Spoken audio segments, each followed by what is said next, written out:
जय हिंद। आपका स्वागत है आपके अपने YouTube चैनल ओम साइंस क्लासेज में। तो आज हम लोग इस वीडियो में हाइट एंड डिस्टेंस के तीसरे पार्ट को लेकर चलेंगे। और हमने पहले भी पार्ट 1 पार्ट 2 पढ़ाया, जिसमें पार्ट 1 में हमने थ्योरी बेसिकली बातें को हमने रखा और पार्ट 2 में हमने टाइप फर्स्ट के सवाल को लेकर चला। मैंने पहले ही कहा था कि टाइप बाई टाइप करके हम बताएंगे, और हमने अभी तक जितने भी वीडियो बनाए हैं, चाहे वो किसी चैप्टर का हो, बिल्कुल ऑर्डर में बनाया है। हमने बिल्कुल एक सिस्टम से बनाया है, एक सिस्टम ढंग से पढ़ाया है, ताकि किसी बच्चों को कभी भी कहीं भी पढ़ने में दिक्कत ना हो। ऐसा नहीं कि मैं तीसरा वीडियो देख रहा हूं तो तीसरा वीडियो के बाद चौथा वीडियो में कुछ और होगा। बिल्कुल ऐसा नहीं, एकदम सीक्वेंस वाइज मैंने पढ़ाने का प्रयास किया ताकि हर बच्चों को अच्छे समझ में आए। इस वीडियो में भी हम टाइप फर्स्ट वाले सवाल को लेकर चले हैं, और देखने का प्रयास कीजिएगा। कुछ जब तक हमें अंदर से ऐसा फीलिंग ना हो कि हम हाइट एंड डिस्टेंस के सवालों को अच्छे तरीके से समझने लगे हैं, तब तक टाइप सेकंड में हम नहीं ले चलेंगे। टाइप फर्स्ट में बहुत सारे इंपॉर्टेंट सवाल है, जरा उन्हें देखेंगे। इसके लिए आपको एक और छोटा सवाल दिया गया है। अगर आप इसे बनाना चाहते हैं तो फिगर को आप इसे बना सकते हैं। और टाइप फर्स्ट में मैंने होमवर्क भी दिया था, अगर आपसे नहीं बना होगा तो वो सवाल को मैं यहाँ पे करूँगा ताकि सभी बच्चों को अच्छे समझ में आ जाए। आप बिल्कुल वीडियो के अंत तक बने रहेंगे और बिल्कुल आसान शब्दों में सीखने का प्रयास कीजिएगा। मैं आपको पूरी शिद्दत से सिखाऊंगा, बिल्कुल आसान शब्दों में सिखाऊंगा। ऐसा हो नहीं सकता कि आपको समझ में नहीं आएगा। ठीक है, ध्यान से बने रहें वीडियो के अंत तक और मजा लें, आनंद उठाएं और समझिएगा इस सवाल को कैसे बनाया जाए। अगर आपका लगता है कि हम पढ़े हैं और इसका फिगर आप बना दीजिएगा, क्योंकि हाइट एंड डिस्टेंस के सवाल को बनाने के लिए ना, क्वेश्चन को पढ़ करके जो आदमी फिगर बना दे, समझो कि उसे कभी भी क्वेश्चन गलत होने की चांस कम जाती है, क्योंकि उसने अगर फिगर सही बनाया तो बहुत सारे रूल वो जानता है कि किस रूल से हम क्वेश्चन को बना सकते हैं। तो इस क्वेश्चंस को पढ़ करके आप कोशिश कीजिए कि इसका फिगर कैसा बनेगा। ठीक है, वीडियो को पॉज कर दीजिए और एक बार फिगर खुद से बनाने का प्रयास कीजिए। चलिए हम बना देते हैं, आप एक बार देख लीजिए कैसे बनता है। कह रहा है एक नदी को पार करने में एक आदमी को पुल की दिशा में जाने पर 250 मीटर की दूरी तय करनी पड़ती है ना, दूरी करनी पड़ती है, दूरी करती है ना, जाने में 250 मीटर की दूरी तय करती है। ठीक है, यदि पुल किनारे के साथ 30 डिग्री का कोण बनाती हो तो नदी की चौड़ाई क्या होगी। क्लियर। अब देखिए समझिए क्या है, जब तक आप फिगर को नहीं समझिएगा मजा नहीं आएंगे। अभी यही रहता मीनार भवन तो आसानी से फिगर बनाए जा सकते थे, बट अगर क्वेश्चन में देखा जाए तो पुल है। तो समझिएगा, मैं आपको पुल बना के दिखाता हूं, ध्यान से सुनना। समझिए कि ये क्या है, नदी है, ये नदी है आपका, और नदी में पानी है। नदी में क्या है, पानी है। ध्यान से देखिएगा तो मजा आएगा। और इस नदी के ऊपर ना एक पुल बनाया गया है। हालांकि एक तरफ से दूसरी ओर जाने के लिए हमें पुल की आवश्यकता होती है। ये नदी है, कहा गया है कि एक नदी को पार करने में एक आदमी को पुल की दिशा में जाने पर, है ना, 250 मीटर तक वो लगातार जाता है, मतलब थोड़ा सा पुल लंबा होगा। एक बात को जरा गौर कीजिएगा, पुल नदी पर ना ऐसे भी बनाए जाते हैं, एकदम 100% एकदम स्ट्रेट 90 डिग्री पर, समझे, ऐसे बनाए जाते हैं। लेकिन कहीं कहीं अधिकांश जगह आपने देखा होगा कि जगह ना होने के कारण नदी पे थोड़े तिरछे करके पुल बनाए जाते हैं। जैसा कि आपको फिगर में आप अगर देखेंगे, इसमें देखिए पहले, कहता है यदि पुल किनारे के साथ 30 डिग्री का झुकाव पर है। इसका मतलब साफ साफ बात है कि ये किनारा है तो पुल जो है ना, वो पुल थोड़ा सा तिरछे है, झुका हुआ है। किसके साथ, तो किनारे के साथ 30 डिग्री के कोण पर झुका हुआ है। क्लियर। यानी कि हम कह सकते हैं कि पुल कुछ इस तरीके का होगा, पुल कुछ इस तरीके के होंगे, मतलब कुछ टेढ़ा होगा। तो पुल पर पानी थोड़ी ना होता है, पुल के अंदर ना पानी होगा। तो मैं इसे मिटा देता हूं। चलिए अब देखिए, कोई भी व्यक्ति क्रॉस करेगा आपका, तो ये क्रॉस करेगा इससे, यानी एक आदमी अगर यहां पर है ना, अगर यहां पर कोई आदमी है तो इस आदमी को इस ओर जाने पर, इस ओर जाने पर आपको कितना समय लगता है, सॉरी कितना मीटर दूरी तय करता है, 250 मीटर की दूरी तय करती है। यानी 250 मीटर की दूरी तय किया, क्योंकि एक छोर से दूसरी छोर गया है। अब बात को क्या समझना है आपको, बोला है नदी की चौड़ाई बताइए। अरे नदी की चौड़ाई आप कैसे निकाल सकते हो, जब मालूम होगा तब ना कि नदी की चौड़ाई लंबवत होती है। यही ना नदी की चौड़ाई है। तो ये बन गया एक समकोण त्रिभुज, और यहाँ पे 90 डिग्री बन जाएगा। देखिए फिगर कैसे बना है, बिल्कुल आपको समझ में आ रहा होगा। अब मेरी बात को ध्यान से सुनिएगा। कहा गया है ना कि ये झुकाव जो है ना 30 डिग्री के साथ है। अरे पुल का जो झुकाव है ना, वो किनारे के साथ 30 डिग्री के झुकाव के साथ है। आपको मैंने पिछले क्लास में बताया था कि तीन भुजाओं में से किन्हीं एक भुजा का मान मालूम होगा और दो भुजा में से किसी एक का मान निकालना होगा, या कभी कभी दोनों भुजाओं को मान ज्ञात करना होगा। तब क्या करेंगे, अपने मन से मान लो, माना कि AB नदी की चौड़ाई है एवं AC पुल की लंबाई है। क्लियर। अब तुम खुद सोचो, एकदम कॉन्सेंट्रेट होकर बातों को समझने का प्रयास कीजिएगा। मैंने कहा कि मुझे 90 के सामने कर्ण मालूम है, मुझे लंब निकालना है, क्योंकि जब तक लंब नहीं निकालेंगे नदी की चौड़ाई नहीं बता सकते हैं। मैंने पढ़ाया है आपको कि कर्ण और लंब से कौन सा फॉर्मूला रिलेटेड होता है, तो मैंने बताया था कर्ण और लंब से रिलेटेड फॉर्मूला साइन थीटा होता है, नहीं तो कॉसेक थीटा होता है। तो जब साइन थीटा से हमारा काम हो ही रहा है तो दूर तक की सोचने की कोई जरूरत ही नहीं है। बातें समझ में आ रही है आपको? चलिए अब लेके चलते हैं, फिगर को समझाने के बाद अब लेके चलते हैं कैसे कैसे इसे बनाया जाए। आप लिखिएगा क्या, माना कि AB नदी की चौड़ाई है, माना नदी की चौड़ाई AB, ऐसे भी लिख सकते हो, नदी की चौड़ाई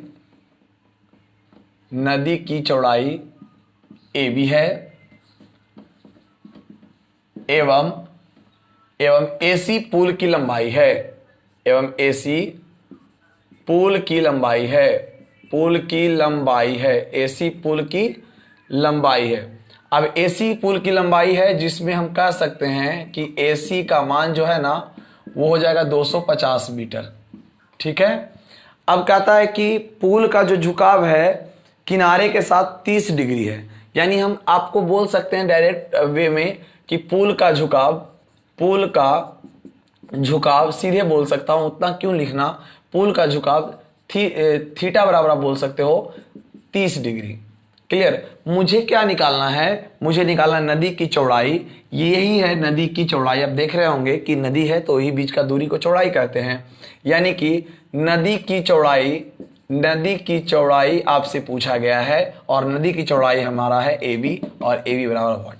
मैंने क्या बोला आपको कि क्या दिया हुआ है और क्या निकालना है, इसके बीच में क्या रिलेशन बनता है पता कर लो एक बार। तो मैंने कहा त्रिभुज ABC में जरा गौर कीजिएगा, त्रिभुज ABC में आप ध्यान देंगे तो आपको कर्ण और लंब से साइन थीटा का काम आपको दिखाई दे रहा होगा, और साइन थीटा के जगह पर 30 डिग्री लग जाएगा। और साइन थीटा आप पढ़े होंगे, लंब बटा कर्ण पढ़े होंगे, कर्ण बटा लंब नहीं पढ़े हैं, यानी कि AB बटा AC हम बोल सकते हैं। तो यहाँ पर हम लगा देंगे AB बटा AC। बहुत सारे विद्यार्थी को ऐसा मान करके पढ़ाया जाता है कि माना कि नदी की चौड़ाई बराबर x। मैंने कहा कि उसे x मानने की कोई ज़रूरत नहीं है, पूरा मैं हाइट एंड डिस्टेंस पढ़ा दूंगा, जिसमें एकाक क्वेश्चन में x मानूंगा, एकाक दो क्वेश्चंस में x मानेंगे। लगभग 98% सवाल में बिना x माने हुए सवालों को बनाएंगे, क्योंकि लड़के लोगों को प्रॉब्लम होता है x मानने में, बिल्कुल x मानने की कोई ज़रूरत ही नहीं है। क्लियर। चलिए, तो साइन 30 डिग्री का मान 1/2 क्या होता है, 2 होता है, तो यहाँ 1/2 लिख देंगे।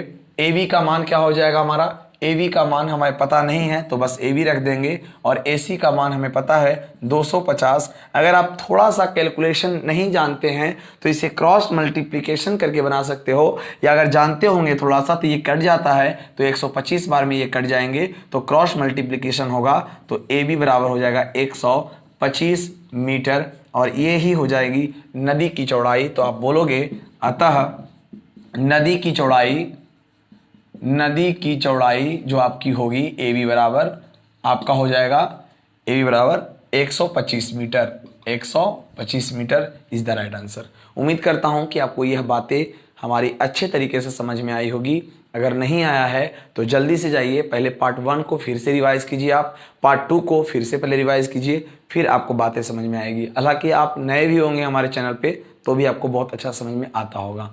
क्लियर है। अगर आप इसके अलावे भी त्रिकोणमिति साथ साथ सीखना चाहते हैं तो त्रिकोणमिति के वीडियो पड़े हुए हैं, 15-16 वीडियो बना दिया था। अरे इनफ है, उतना काफ़ी है आपके लिए सीखने की पर्याप्त के, मतलब ऐसा ना कि ज़्यादा लेंदी भी नहीं किया गया है, ऐसा नहीं कि मतलब उसी में उलझ के रह जाओ, ऐसा भी नहीं बताया है हमने। ऐसा बताया कि एग्जाम दृष्टि से बहुत बेस्ट बताया मैंने, आप इसको कंप्लीट कीजिएगा, मज़ा आएगा आपको पढ़ने में। इसे नोट कीजिए, और भी सवाल को देखते हैं, एकदम लाजवाब ज़बरदस्त सवाल को देखेंगे, पहले आप इसे नोट कर लीजिए।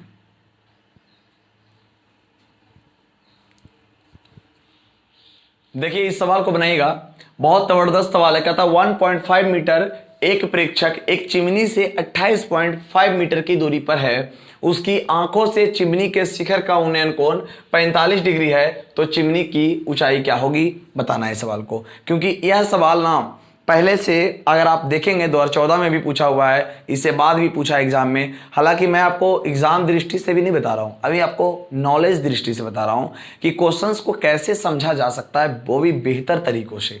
क्लियर ना, इसीलिए मैं आपको ये बतलाया। चलिए भाई जल्दी से इसका फिगर बना दीजिए। जल्दी से मैं आपको दिया फिगर बनाने का वक्त, जल्दी से वीडियो को पॉज कीजिए और एक बार खुद से फिगर बनाइए। अगर फिगर बना लेते तो बहुत अच्छी बात है। आइए हम बना के दिखाते हैं कि फिगर को कैसे बनाया जाएगा। कहता 1.5 मीटर लंबा एक लड़का, प्रेक्षक का मतलब होता है लड़का या कोई देखने वाला व्यक्ति, है ना, इसलिए उस प्रेक्षक के बारे में बात कर रहा है कि चिमनी से 28.5 मीटर की दूरी पर खड़ा है। सपोज दैट आपको समझना है हमारी बातों को कि यहां पर एक जमीन है, ठीक है, और इस जमीन पर एक चिमनी लगी हुई है। चिमनी पता होना चाहिए आपको कि चिमनी क्या होता है ना, जिसमें ईंट बनते हैं, ठीक है। यहां पे खड़ा है। अब लोगों को ये नहीं समझ में आता है कि करना क्या है। सच बता रहा हूं, अगर आपको ये समझ में आ जाए कि करना क्या है ना, तो मैं वादा करता हूं कि आपको सबसे आसान लगने वाला है। क्या ऐसा क्या नहीं लग रहा है मुझे समझ में? तो लोगों को ये नहीं पता चलता कि जब लोग खड़ा होगा, यहाँ पर एक व्यक्ति खड़े होगा, तो यहाँ साफ साफ लड़का का दिया हुआ है, एक प्रेक्षक की लंबाई दिया हुआ है। इसका मतलब जरूर इसका उपयोग होना भी है, तो इसका उपयोग हम लोग करेंगे। तो इसका उपयोग में क्या है कि मान लिया हमने कि ए बी प्रेक्षक है, ए बी कोई प्रेक्षक है यानी लड़का है, जिसकी लंबाई 1.5 मीटर, तो हमने 1.5 मीटर रखा। मीटर आप लिखिएगा, ठीक है, मैं मीटर नहीं लिखता हूं, तुम लिख लेना। आगे देखोगे ध्यान से, कहता है कि चिमनी से 28.5 मीटर की दूरी पर खड़ा है। यानी अगर ये चिमनी है तो ये आदमी खड़ा है, जानते हो कितना दूरी पे, 28.5 मीटर की दूरी पर खड़ा है। यहां पर मैंने लिख दिया 28.5 मीटर। ओके, अब आगे ध्यान दीजिएगा तो क्या होता है। अब फिगर बनकर आपका तैयार हो चुका है, आप अपना दिमाग लड़ाने की जरूरत है। माना कि सीडी चिमनी है, सीडी क्या है, चिमनी है, माना कि सीडी चिमनी है। बस इतना जो तुम समझ गए, बस आपको सीखने में कभी दिक्कत नहीं होगा। हो क्या रहा है यहाँ पर, ध्यान दीजिएगा। तो ए बी देखो, अब मान लीजिए लड़का है, तो हम जानते हैं कोई दृष्टि रेखा, क्षैतिज दृष्टि, सारी चीज को पढ़ाया मैंने। क्षैतिज दृष्टि क्या है, पृथ्वी के समांतर देखी गई दृष्टि को क्षैतिज दृष्टि कहते हैं। तो सबसे पहले ये सामने देखेगा, क्या देखेगा, सामने देखेगा। तो जैसे ये सामने देखा ना, तो ये सामने देखा तो यहाँ पे 90 डिग्री से देखा। क्लियर। अब ये सामने देखा तो उसके बाद आपको मैंने बताया था कि क्षैतिज दृष्टि से ऊपर अगर किसी वस्तु को जिस कोण के द्वारा देखेंगे उसे हम उन्नयन कोण कहते हैं। यानी अब यह आदमी ऊपर की ओर देखेगा, यहां देखेगा, ध्यान दीजिएगा। अब यह आदमी इसको देखा, चिमनी के शिखर को देखा, ठीक है। तो कितना डिग्री से देखा गया है, तो लिखिएगा, देखा क्वेश्चन क्या कह रहा है, उन्नयन कोण 45 डिग्री है। कहता है कि उसकी आंखों से चिमनी के शिखर का उन्नयन कोण, ये आंखों से उसके शिखर का उन्नयन कोण 45 डिग्री है। लड़के गलती क्या कर देते हैं कि बस वह सीधे ऐसे बना देता है कि ये 45 डिग्री है। अरे भाई साहब, 45 डिग्री होता तो ये फिर लड़का का लंबाई क्यों देता? समझ रहे मेरी बात? अब आ जाओ, अपना कॉन्सेप्ट लगाओ। अगर ए बी अगर 1.5 है तो आयत के आमने सामने की भुजा बराबर होती है ना। तो अगर ये 1.5 है तो ये भी आपका 1.5 हो जाएगा। क्लियर। उसके बाद अगर आप देखेंगे तो यहां से लेके वहां तक 1.5 आपका हो चुका है। उम्मीद करता हूं अच्छी सी बातों को समझ में आ रहा होगा, ठीक है। चलिए, 28.5 मीटर है तो ये आमने सामने बराबर होता है, तो ये आपका 28.5 मीटर हो जाएगा। क्लियर।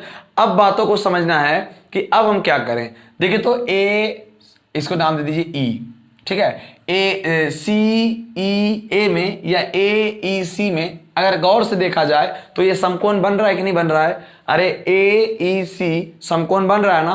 तो जब समकोण बन रहा है तो आपको पता होगा कि एक भुजा आपको मालूम है और आपको निकालना है सी। कहिएगा हमें तो बोला गया नहीं है कि सी निकालना, आपको कैसे पता कि सी निकालना है? तो बताता हूं प्रभु, मैंने कहा कि मुझे चिमनी की लंबाई निकालना है और चिमनी के लंबाई में ना छोटा टुकड़ा मुझे मालूम है, छोटा टुकड़ा मालूम है यहां से लेके यहां तक 1.5। अगर ये वाला मान निकल जाए और दोनों को अगर मैं जोड़ दूं तो चिमनी की ऊंचाई निकलेगा कि नहीं निकलेगा? बोलो हाँ या ना। अब बताइए आगे की बातों को क्या सीखेंगे हम लोग। बड़ा भुजा में देख रहे होंगे, बड़ा भुजा में 2 भागे हैं जिसमें से एक भाग पता है। अगर मुझे एक भाग ये पता हो जाए तो मेरा काम हो जाएगा। क्लियर है ना।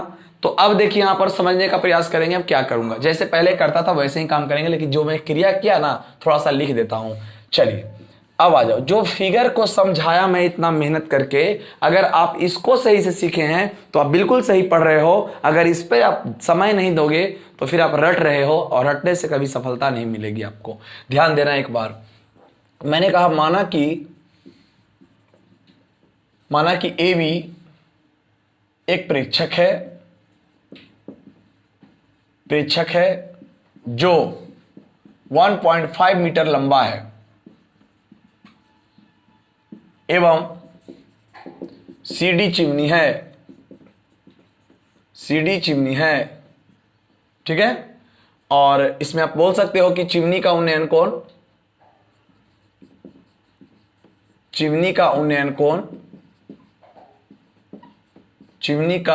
कोण थीटा बराबर 45 डिग्री।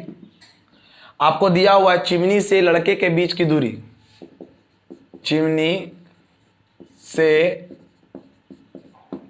प्रेक्षक के बीच की दूरी कितना है, तो प्रेक्षक के बीच की दूरी आपका हो जाएगा BD बराबर 28.5 मीटर। ओके ले लो, कुछ छूटा हो तो देखना, कुछ छूटा हुआ क्या?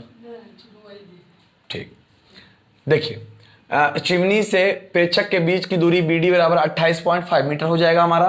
अब आप देखिए क्या करेंगे, जो मैंने इसमें किया है ना वैसे ही लिखा गया है। आप ये मत बोलना कि कोई रट के लिखा जाता है, ठीक है। आप इसको देख के आपको खुद लिखना है। अब BD लिखा, अब आप क्या क्या लिख सकते हो, बिल्कुल लिख सकता हूं, चूंकि ऐसे लिख सकता हूं। मुझे निकालना क्या है, तो मुझे निकालना है कि चिमनी की ऊंचाई क्या होगी, तो लिखेंगे चिमनी की ऊंचाई CD बराबर व्हाट, क्योंकि ये पता नहीं है। क्लियर है यहां तक? अब जो मान जानते हैं ना फटाफट लिख दो। बोलो AB बराबर ED, AB बराबर ED बराबर 1.5 मीटर हो जाएगा ना, हाँ या ना? अरे आपस में बराबर होता है ना जी, तो आपस में क्या हो जाएगा, बराबर हो जाएंगे। फिर बोलेंगे AE बराबर BD या BD बराबर AE, BD बराबर AE आपस में ये भी बराबर हो जाएगा 28.5 मीटर। बोलो किसी को कोई दिक्कत नहीं है यहां तक में, एकदम क्लियर है। अब आराम से चलिए, त्रिभुज किस में चलेंगे, समकोण त्रिभुज AEC में चलिएगा। तो समकोण त्रिभुज AEC में अगर चलेंगे, अगर ध्यान से देखा जाए तो AEC में अगर आप चलोगे तो आपको दम इतना समझ में आना चाहिए कि मैं AEC में क्या करने वाला हूं। देखिए, तो मुझे आधार मालूम है, मुझे लंब की जरूरत है। यहां से कर्ण का दूर दूर तक कोई नाता नहीं दिखाई दे रहा है, इसलिए हमें कर्ण से कोई मतलब नहीं। आधार मालूम है, लंब निकालना है तो साइन थीटा ना लगेगा ना कॉस थीटा लगेगा, क्योंकि हम पढ़े हैं आधार और लंब से संबंधित एक फॉर्मूला जिसका नाम है टैन। और टैन बोलो या कॉट बोलो, तो जब हमारा काम टैन से हो रहा है तो कॉट से क्या आवश्यकता, तो लगाएंगे हम टैन। और 45 डिग्री है तो 45 डिग्री लगाएंगे। ओके, टैन थीटा का फॉर्मूला पढ़े हो, लंब बटे आधार मतलब CE बटा AE लगाएंगे। टैन 45 का मान हमारा 1 हो जाएगा और CE का मान पता नहीं है तो CE हो जाएगा। AE का मान पता है हमारा 28.5, तो 28.5 हो जाएगा। बाई क्रॉस मल्टीप्लिकेशन मतलब तिरछा तिरछी गुना करोगे तो क्या हो जाएगा, तिरछा तिरछी गुना करने पर CE का मान हमारा आ जाएगा 28.5 मीटर। बताइएगा आप एक बात, क्या मुझे CE का मान निकाले हैं तो क्या मेरा वो आंसर होगा? कहिएगा बिल्कुल नहीं। मुझे निकालना चिमनी की ऊंचाई, तो चिमनी की ऊंचाई तो पूरा CD ना है। CD कैसे निकलेगा, जब दोनों टुकड़े को जोड़ देंगे। अब मुझे पता हो गया कि CE का मान 28.5 में 1.5 जोड़ देंगे तो वो चिमनी का ऊंचाई हमारा हो जाएगा। तो लिखेंगे अब चिमनी की ऊंचाई या लंबाई भी बोल सकते हैं। क्लियर ना? तो चिमनी की ऊंचाई जो आप निकालोगे CD बराबर, तो आप खुद बताओ कि CD में कितने भाग, बोलेंगे 2 भाग। कौन कौन सा, तो CE प्लस DE या ईडी बोल सकते हो। सीई का मान मैंने अभी तुरंत निकाला है 28.5, तो यहाँ हमारा हो जाएगा 28.5 और प्लस डीई का मान हो जाएगा 1.5, तो 1.5 मैं दोनों को ऐड करूंगा तो 28.5 प्लस 1.5 में हमारा दोनों को जोड़ने पर क्या मिल जाएगा, मुझे 30.5 मिलेगा, 30.0 मिलेगा, अर्थात 30 हो जाएगा हमारा, यानी चिमनी की ऊंचाई 30 metre is the correct answer. आपको पता होगा कि बहुत ही शालीनता से हमने बताने का प्रयास किया, और अगर अब भी नहीं समझ में आया तो आई होप, मैं आशा करता हूँ है ना, कि आपको नहीं आएगा समझ में। फिर क्लियर है, क्योंकि इतना बेहतर तरीके से फिगर को समझाया, फिर मैंने इसके बीच के संबंध को बतलाया, फिर मैंने कहाँ कहाँ क्या क्या काम किया उसको लिखा, फिर एक कंटेंट बतला करके आपको आंसर बताया। तो जिस विद्यार्थियों को टाइप फर्स्ट समझ में नहीं आ रहा है, कैसे उम्मीद कर लूँ कि आपको टाइप सेकंड समझ में आएगा। इसलिए हम बच्चों को हमेशा बेसिकली बताता हूँ ताकि उन्हें कभी भी किसी टॉपिक को पढ़ने में दिक्कत ना हो। ठीक है, चलो फिर भी मैं पूरा उम्मीद करता हूँ कि आप सीखे होंगे। बहुत मुझे उम्मीद, इसलिए ऐसा उम्मीद महसूस होता है कि मैंने आपको ठीक से सिखाया, ऐसा मुझे भी फीलिंग होता है कि हमने बच्चों को बहुत ही अच्छे तरीके से समझाया। अगर किसी प्रकार का तकलीफ हो तो कमेंट बॉक्स में ज़रूर कमेंट कीजिएगा। मैं अगले बार में अपनी जो आपकी समस्याएं होंगी उसे दूर करने का प्रयास करूंगा। जल्दी से पहले आप इसे नोट कर लीजिए, अगले सवाल को हम लोग फिर देखते हैं।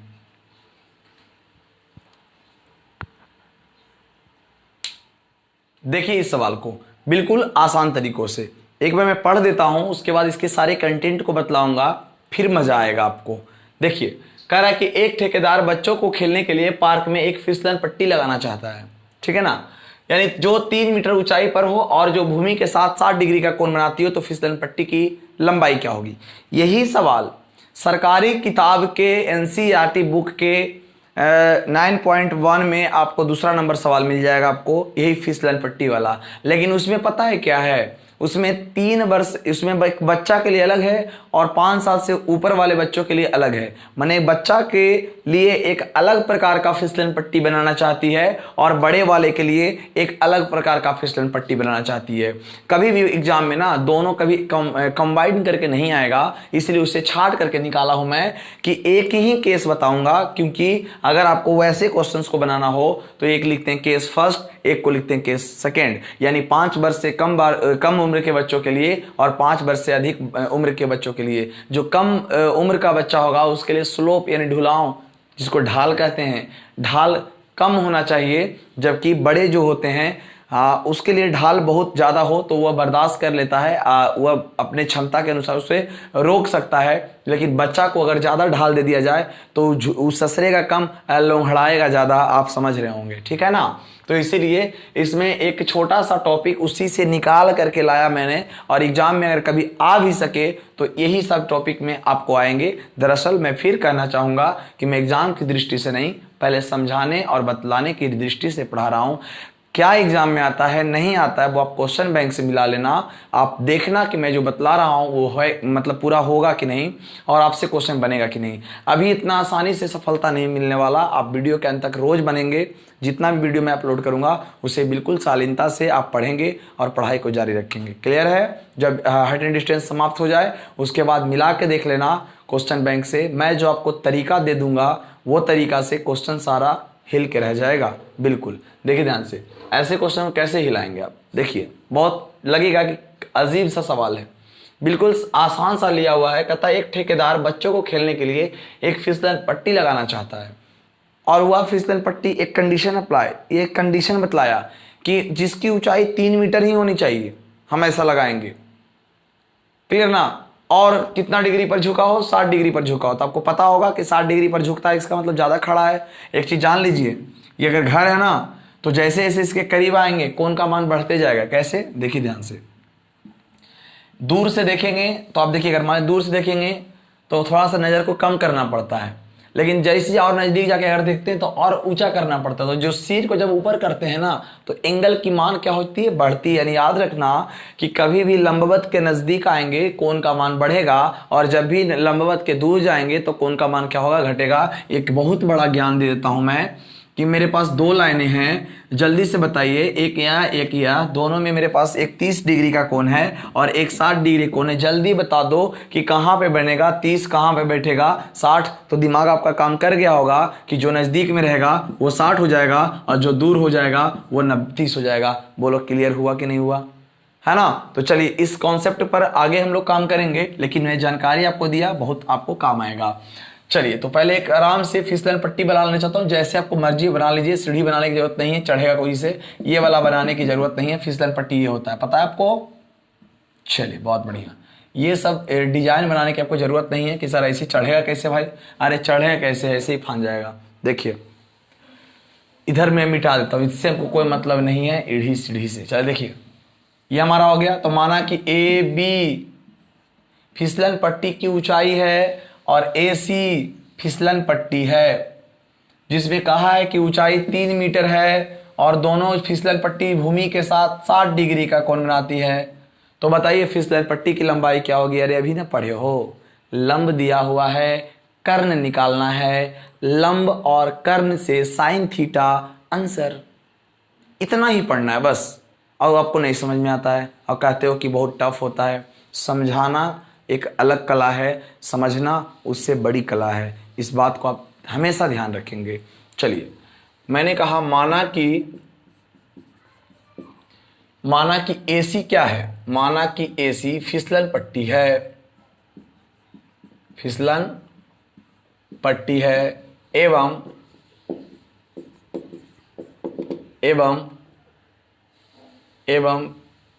एबी फिसलन पट्टी की ऊंचाई, एबी फिसलन पट्टी की ऊंचाई है, एबी फिसलन पट्टी की क्या है, ऊंचाई है। फिसलन पट्टी का झुकाव दिया हुआ है 60 डिग्री, है ना। भूमि के साथ फिसलन पट्टी का झुकाव दिया हुआ है 60 डिग्री, तो हमारा 60 डिग्री हो गया। हमसे पूछा गया फिसलन पट्टी की लंबाई क्या होगी, तो मैं लिख देता हूं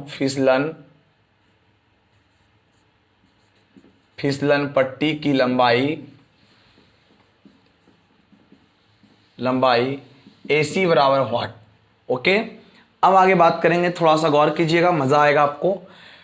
अब यहाँ पे मैं क्या करूं, यहाँ पर देखिए ध्यान से। अब चलेंगे त्रिभुज ABC में चलेंगे, तो चलिएगा ABC में, और ABC में मैं फिर बोला कि सर पता ही नहीं चलता मुझको कि कौन फार्मूला आप लगा देते हो। हमने आपको क्या बतलाया कि 3 भुजा में से एक भुजा तो आपको मालूम है। अरे मुझे लंब मालूम है, निकालना क्या है आपको, कर्ण निकालेंगे, वही ना फिसलन पट्टी होता है। तो 3 मीटर लंब है और ये कर्ण है, तो लंब और कर्ण से कौन सा फार्मूला पढ़े हो। अरे P और H बटा होता है ना जी, H बटा P या P बटा H, साइन होता है ना, और कॉसेक होता है, तो साइन से काम चलाइए ना। तो मैं बोलूंगा साइन, और थीटा के जगह पर 60 है तो 60 लिखेंगे, बराबर। अब बोल दी AB बटा AC, लंब बटे कर्ण, AB बटा AC, साइन 60 का मान होता है √3/2, और AB की वैल्यू हो जाएगी आपका 3 और AC का वैल्यू हो जाएगा आपका 60। उम्मीद करता हूं यहां तक आपको, अरे गलती हो गया, AB का मान 3 और AC का मान पता नहीं है। क्लियर। चले अब यहाँ पे क्या करेंगे, क्रॉस मल्टीप्लिकेशन करेंगे। अगर ना समझ में आए तो थोड़ा सा देखिए बगल में करता हूँ। देखिए AC गुना √3, यानी √3 गुना AC बराबर 3 दूना 6, तो लिख दिया हमने 6। बोलो उम्मीद करो कि ठीक है यहाँ तक, गुड। अब देखिए थोड़ा सा ध्यान से, यहाँ पर थोड़े से लड़के फंस के रह जाते हैं। 6 बटा यहाँ पर आएगा √3, तो ये बिल्कुल आपका करेक्ट आंसर होगा। लेकिन जब ऐसा आ जाए तो इसका रेशनलाइज कर देते हैं, हर का परिमेयकरण कर देते हैं। 9th क्लास में आपने सीखा होगा, और ऐसे भी समझना बहुत ज़रूरी है कि रेशनलाइज क्या होता है। जो नीचे होता है ना उसी से आपको गुना कर देते हैं, ठीक है।